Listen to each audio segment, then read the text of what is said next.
AskReddit. Strippers of Reddit, what are some things that happen in strip clubs we are not aware of? Less typically attractive girls tend to still make insane money as desperate men think they have a chance to score with them, so will pay big money to spend time in VIP with them. These girls know this and milk the men for everything before leaving them for the next desperate customer. Source: I'm the manager of a strip club. Sometimes there are house moms who run the dressing rooms. Sometimes the house mom is a gay guy. Sometimes he is tasked with trimming or tucking in a girl's tampon string so it doesn't show when she is nude on stage. Not a stripper, but managed a strip club for 2 years. The main thing that I found interesting is that being hot isn't the main thing that will determine success. The girls that make the best money are the girls with strong personalities that will create a connection that will make the customer want to pay to stay in the moment. Also, the amount of money that some people spend. We have several customers that will spend anywhere between $5,000 and $15,000 a night on dances alone and do this multiple nights every week. In Alberta, Canada, we can throw loonies, dollar coins, at the strippers. They make games out of it by placing other coins on their body and making you throw loonies to knock them off, making it hail in Canadian strip clubs.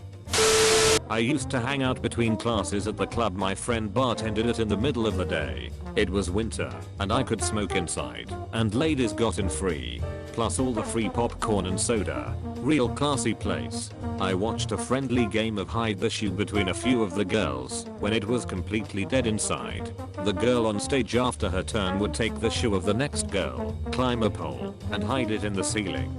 The next girl would find her shoe and then proceed to hide the next girl's shoe in a different ceiling tile. I was fascinated by this. Strippers have downtime and get bored at work just like every other job. You have to make it fun during the boring times. Not a stripper, but dated one for over a year. She used to get weighed before each shift. There was an agreed weight each girl had to make based on their height and measurements, and if they didn't make it, they weren't allowed to work that shift.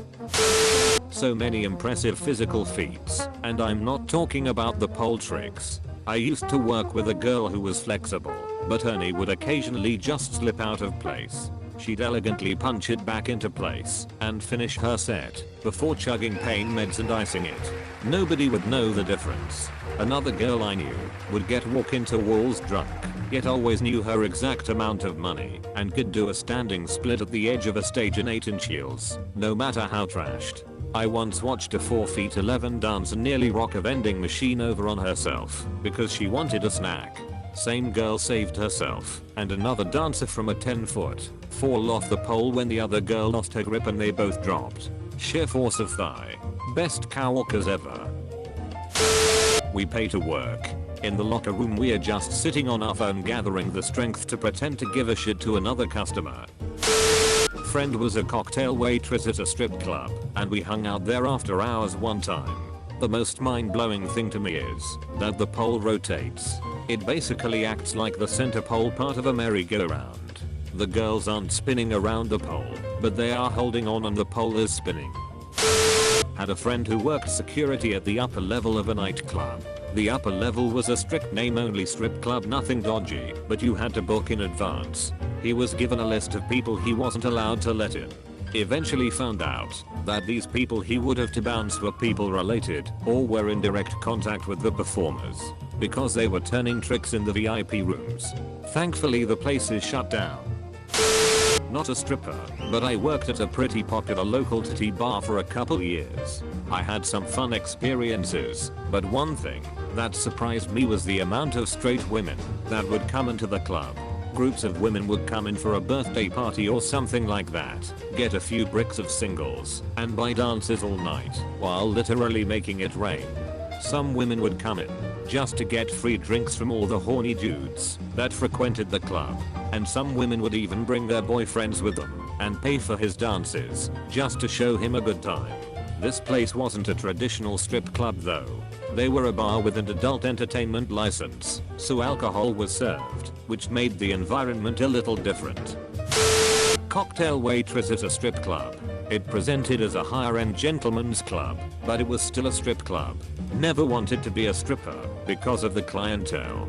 Some men thought the point of a strip club is for sexual favors. It's not. You're paying for the interaction and attention that a beautiful girl is providing.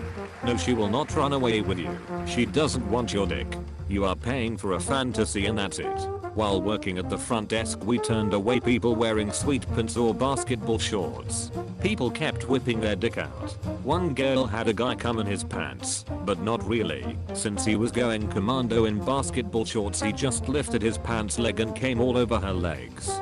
Strippers are independent contractors. They make their own hours and have to pay the club and the DJ to perform. If they make lower than the house fees, they go in the red. There are no off days of the month. Stick a tampon in and cut the string off. One new girl didn't, and she was grateful I told her during her dance, cause those things glow super bright under the black light. If the strip club is open during the day, don't assume the worst looking girls are working the day shift. Again, they make their own hours. It's when the MILFs work while their kids are at school. It was common for businessmen to come in for lunch. Ours had surprisingly good food, so there's still money to be made.